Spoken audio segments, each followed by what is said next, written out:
Chaos in Cairo. After 2 weeks of threats, today came a major military assault by the Egyptian security forces.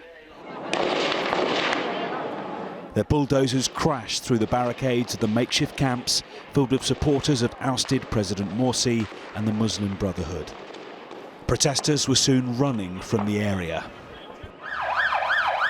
Amid the clashes, many casualties.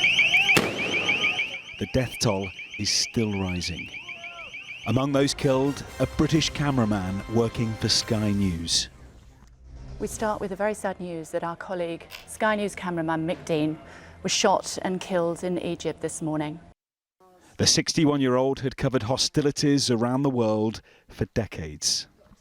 It's essential that cameramen are in places like Egypt, because otherwise none of us would know what is happening. But obviously our thoughts should be with his family and with his friends at this very, very difficult time for them.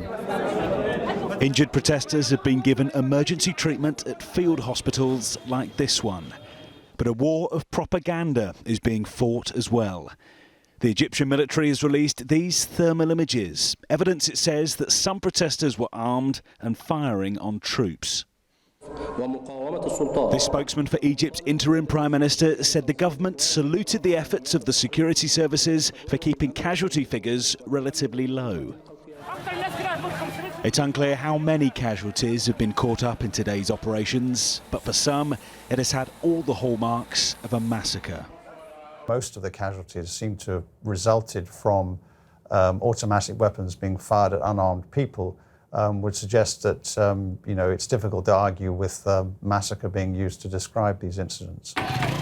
Egypt's presidency has now declared a state of emergency after a day of violence which flared in just a matter of hours. Julian Drucker, 5 News.